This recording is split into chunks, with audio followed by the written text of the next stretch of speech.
Wait, I kind of thought it was supposed to be busy. What do you mean? It will be busy. Well, I've never been here before, so I guess I'm just eager. Wait until 6 a.m. and then this place is going to be packed. Pardon? This place is going to be packed. I can't hear you.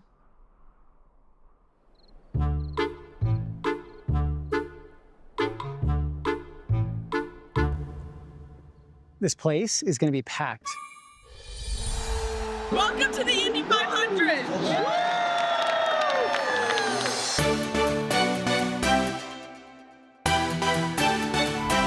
Few places on Earth hum with this kind of energy, this kind of history, this kind of raw, undeniable passion.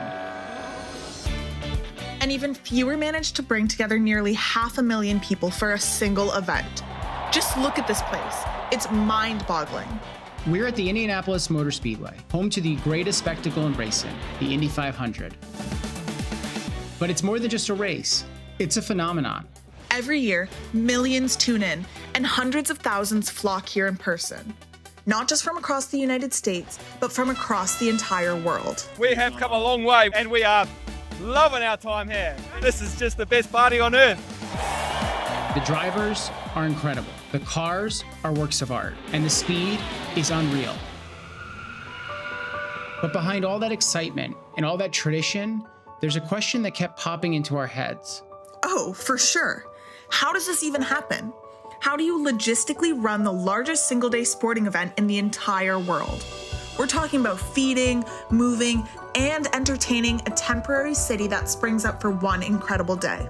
It's not just about the race on the track, it's about orchestrating an entire universe around it. The scale is monumental, from parking cars to keeping everyone safe, to getting those 33 cars from the starting line to the milk. It's an unbelievable feat. We wanted to pull back the curtain. We spent the race weekend soaking in the experiences, atmosphere, and understanding the roles of the people who make this event come to life. From the folks orchestrating this entire event, to the team owners, to the loyal fans who return year after year. All to understand how the Indy 500 is actually run.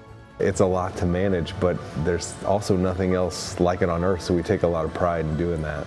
Our first stop, speaking with Michael Kaltenmark, Senior Director of Marketing at the Indianapolis Motor Speedway.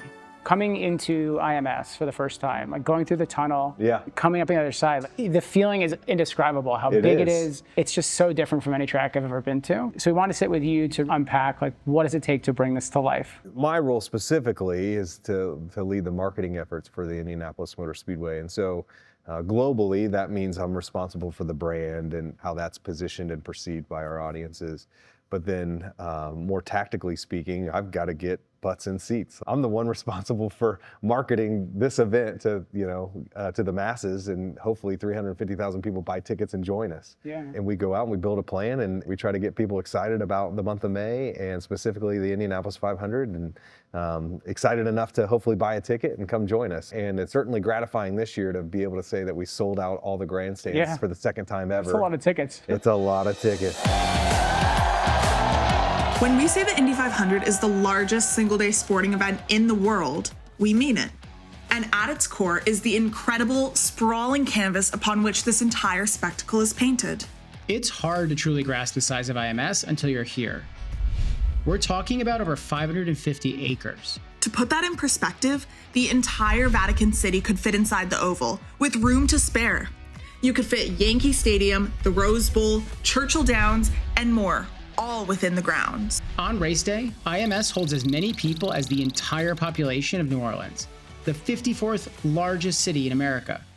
The scope and scale of this place, by numbers alone, it's about 600 acres. But then you factor in all of the surrounding property that we own and maintain for, camping and parking. It swells to about 1,000 acres that we own and maintain. And on race day, almost every bit of those 1,000 acres are going to be occupied with something or someone. We have a lot of law enforcement agencies that help us. And so, again, we like to think we've got it down, but inevitably there's always a wrench that gets thrown into the plans, and you always have to deal with changing circumstances. But typically, for the most part, it's nothing we haven't experienced before, and we get through it. The immense size of the Indianapolis Motor Speedway and the sheer number of fans are hard to ignore. But to truly understand this massive undertaking, you have to meet the people behind the scenes. It's a beautifully orchestrated effort. Beyond the drivers and pit crews, an army of dedicated individuals ensures everything runs all weekend long. Making sure people stay happy. From directing traffic and guiding spectators to ensuring safety and managing flow, it takes extraordinary coordination and commitment, both of which come from the staff and volunteers who are the backbone of the fan experience. This is just my third year. Okay. So by standards here, I'm still a rookie. Okay. You know. Are you a race fan? Is that how you got into it?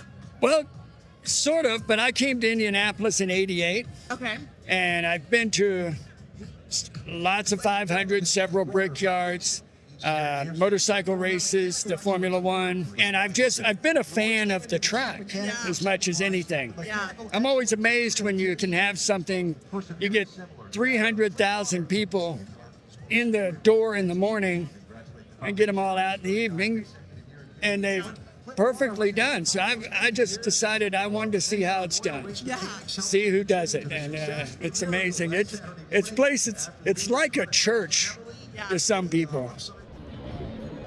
And all the build-up, Yeah. Penske Entertainment, and that includes the Indianapolis Motor Speedway, the NTT IndyCar Series, and then a production group, IMS Productions. All told, that's between 200 and 250 people. So those are the folks working day in and day out, year-round, to get ready for something like this. But then when you bring 350,000 people to the venue for a single-day sporting event, obviously you're going to need more than 250 people. This year we estimate we'll have 12,500 people who are on the grounds, not as fans, but here to support the race. You know, you think about TV, radio, medical, safety and security, weather, retail. It takes a small village of people just to be able to support the event. So if you're able to bring 12,500 people to the table to support, that ends up becoming about one person for every 28 fans that come through the gate. And when you break it down that way, it helps us to live up to our brand promise, which is this is the racing capital of the world, and you're going to have an experience at this venue, this racetrack that's unlike anything else in the world. It's meant to be world class. Think about that. One person on duty for every 28 fans. An incredible ratio highlighting how vital people like Bill are to ensuring the race continues for 109 years and counting.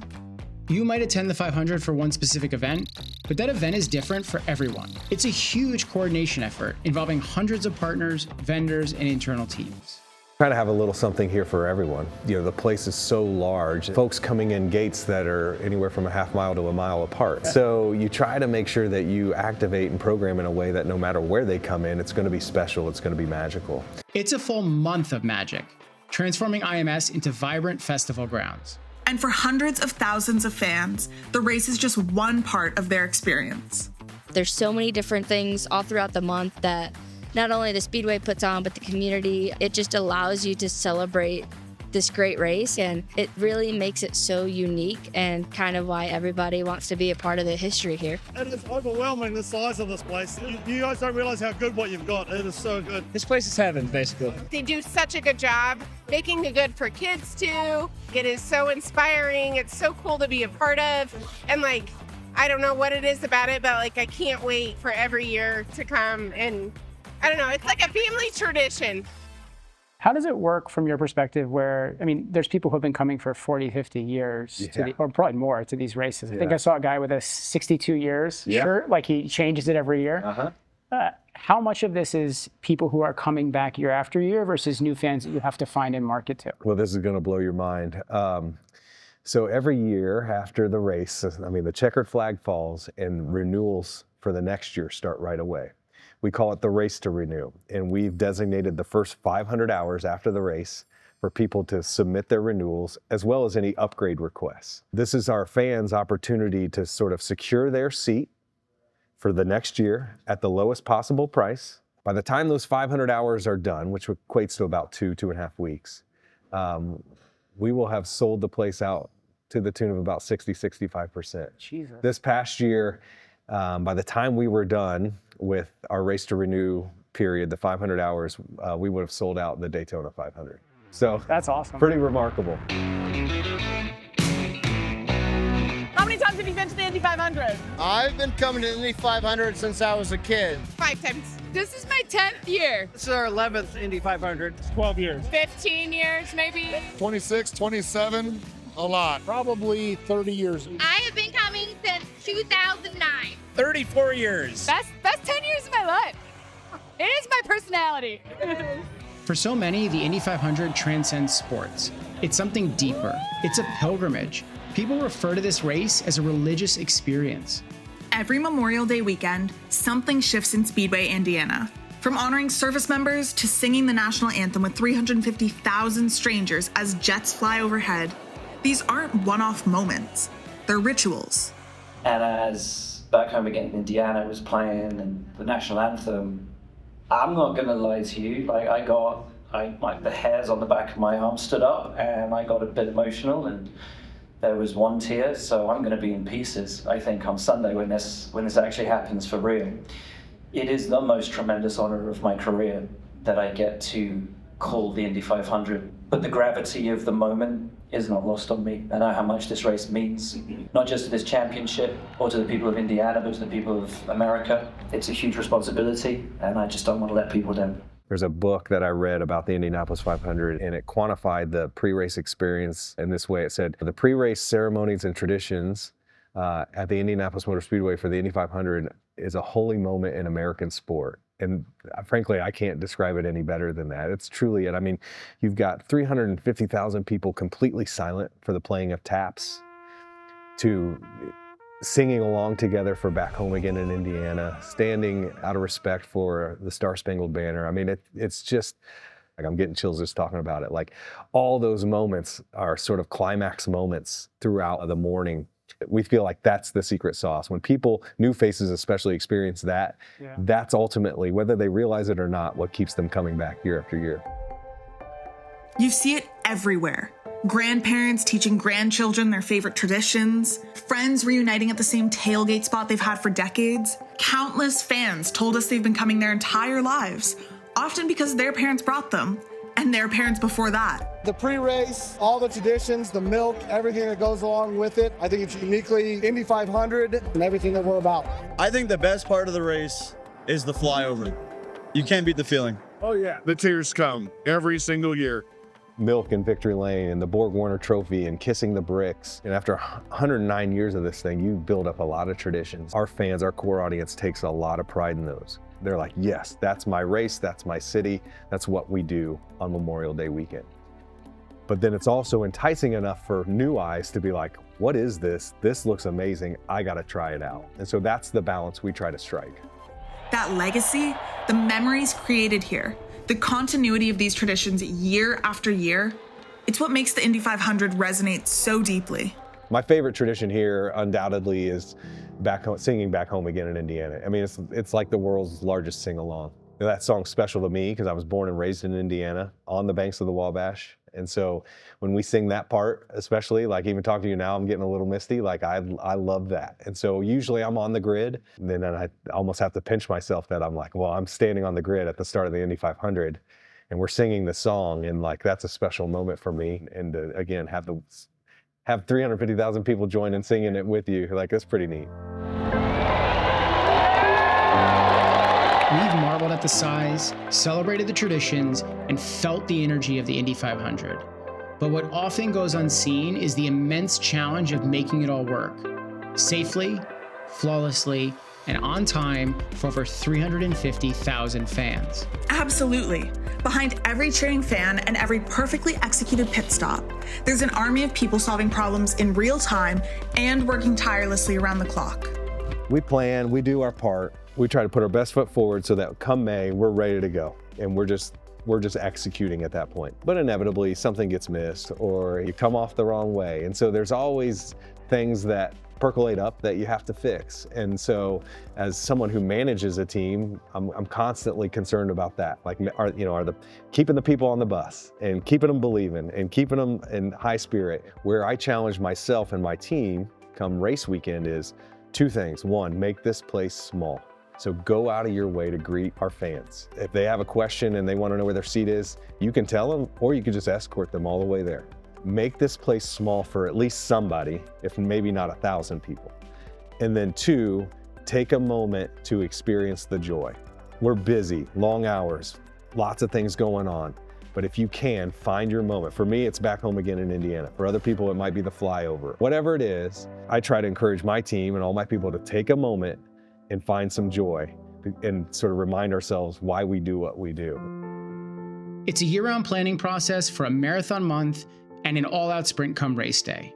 But beneath all the logistics and complexity, how the largest single-day sporting event happens comes down to one integral ingredient. And that's you, the fans, the hundreds of thousands of people who make the pilgrimage year after year, rain or shine, for this truly unique event.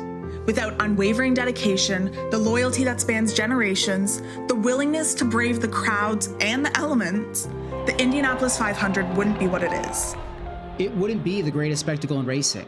It would just be a race.